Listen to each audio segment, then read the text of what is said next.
खबर की ओर आपको लिए चलते हैं। पाकिस्तान और अफगानिस्तान के बीच सैन्य झड़प और सीमा पर दर्जनों मौतों के बाद दोनों देशों के बीच 48 घंटे का सीज फायर हो गया है। दोनों देशों के बीच जिस तरह का तनाव है उसे देखते हुए इस सीज फायर के आगे भी जारी रहने पर विशेषज्ञ शंका जाहिर कर रहे हैं।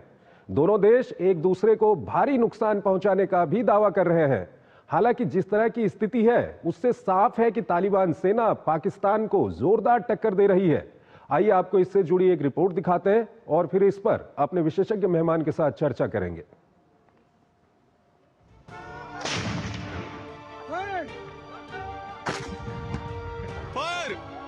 तालिबान को कम आंकना पाकिस्तान को भारी पड़ गया है। पहले 11-12 अक्टूबर की रात पाकिस्तान की ओर से तालिबानी ताकत का टेम्परेचर मापने की नाकाम कोशिश बड़ी भूल साबित हुई।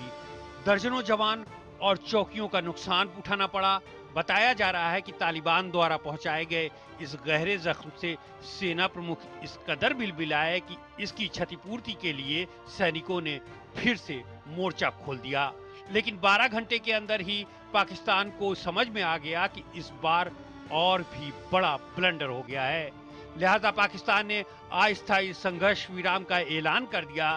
तालिबान की तरफ से कहा गया कि पाकिस्तान के अनुरोध पर 48 घंटे का सीज फायर किया जा रहा है।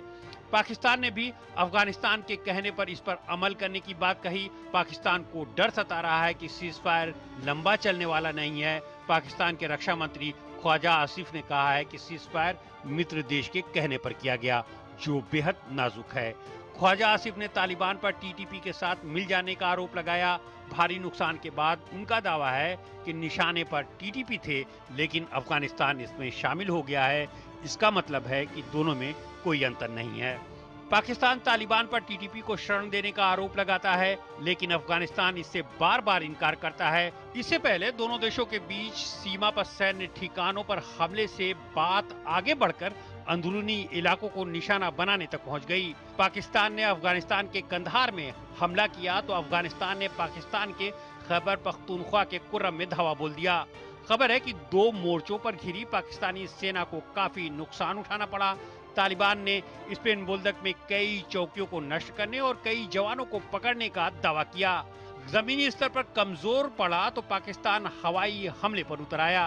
कंधार में एयर स्ट्राइक कर दी, ड्रोन और फाइटर जेट से बमबारी की। तालिबान के प्रवक्ता ने बताया कि इन हमलों में 12 नागरिक मारे गए और 100 से ज्यादा घायल हुए हैं। हालांकि अफगानिस्तान में यूएन सहायता मिशन ने मरने वाले नागरिकों की संख्या 17 बताई है, जबकि 346 अन्य घायल हुए हैं। एक बात साफ है कि इस बार तालिबान लड़ाकों का मनोबल गजब का था। तालिबान लड़ाके सैनिक पतलून लहराकर दावा कर रहे हैं कि ये पाकिस्तानी सैनिकों के हैं जिन्हें वे छोड़कर भाग गए हैं। हालांकि कई जगहों पर संघर्ष विराम के उल्लंघन की खबरें भी सामने आ रही हैं, लेकिन दोनों तरफ से इसकी आधिकारिक पुष्टि नहीं की गई है। इसलिए बड़ा सवाल यही है कि ये सीज फायर कब तक। और इस खबर पर ज्यादा बात करने के लिए हमारे साथ जुड़ रहे हैं पिनाक रंजन चक्रवर्ती, फॉर्मर सीनियर डिप्लोमेट हैं, विदेशी मामलों के जानकार हैं। उनसे हम बात करेंगे। चक्रवर्ती साहब, बहुत बहुत स्वागत है आपका हमारे इस कार्यक्रम में। चक्रवर्ती साहब, सवाल यह है कि जिस तरह के हालात हैं पाकिस्तान और अफगानिस्तान के बीच में 48 घंटे का सीज फायर हो गया है, कब तक चलेगा ये?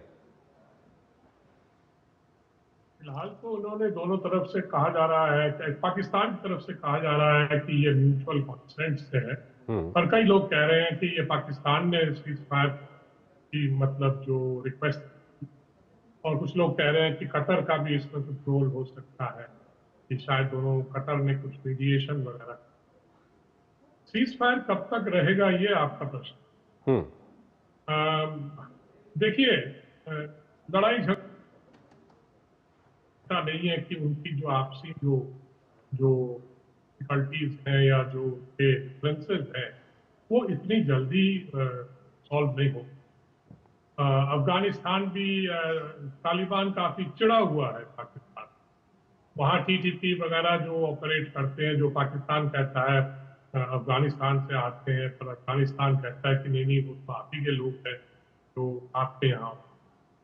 तो ये तू मैं काफी दिन से चल रही थी, अब ये भड़क गई है और उधर पाकिस्तान को ऐसा लग रहा है और उन्होंने ये इल्जाम भी लगाया है कि जो काबुल दिल्ली का प्रॉक्सी बन गया, यानी तालिबान जो कर रहा है वो दिल्ली के निर्देश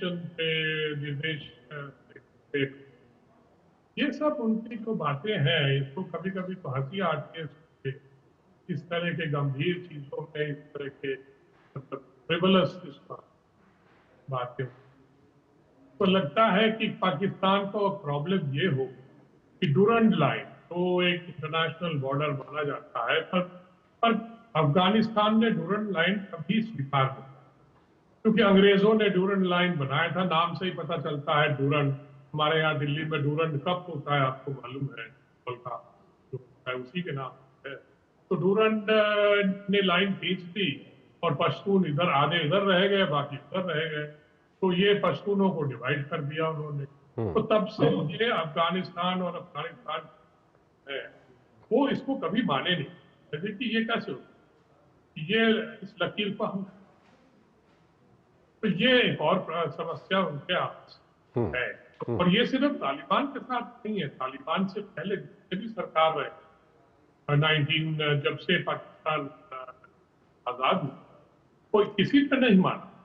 तो क्योंकि ये लाइन को कतई पसंद। तो मुझे लगता है कि अब सीज फायर जो कह रहे हैं हुआ है, कुछ दिन शायद कुछ घंटे रहेगा, उसके बाद पता नहीं कोई कुछ हरकत कर दे। वहां पे काफी लोग रहते हैं जो आर्म्स, जिनके पास आर्म्स है और जो बिटरनेस जो है, तो कड़वापन जो ऑलरेडी आ गया है उनका।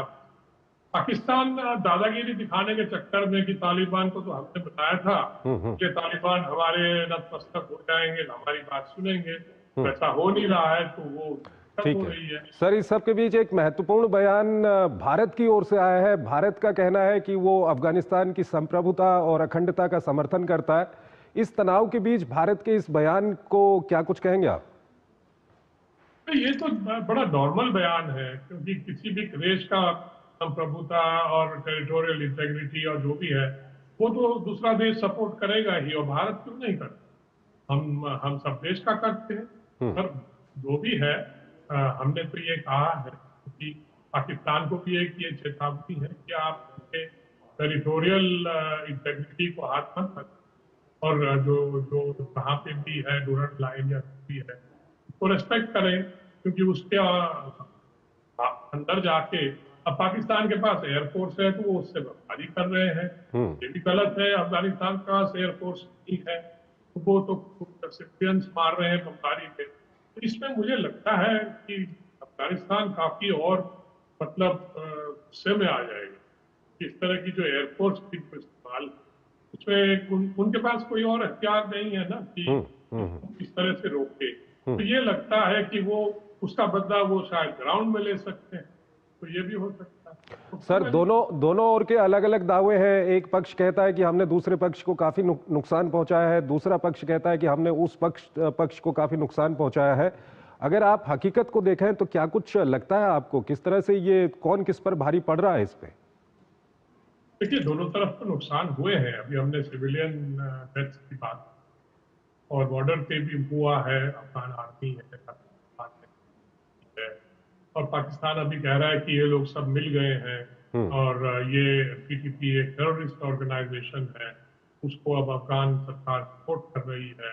अब पाकिस्तान भूल गया कि पाकिस्तानी सरकार ने कितने कितने टेररिस्ट ऑर्गेनाइजेशन को सपोर्ट किए। वो उनको याद नहीं रहता था जब ये एक्यूजेशन वो करते। तो तब अब वो जो है वो मतलब के घर में जब आग लगी है तब उनको याद आ गया कि टेररिस्ट ऑर्गेनाइजेशन काबुल के सरकार, पाकिस्तान तो पता नहीं कितने मतलब सालों से ये करता आ रहा।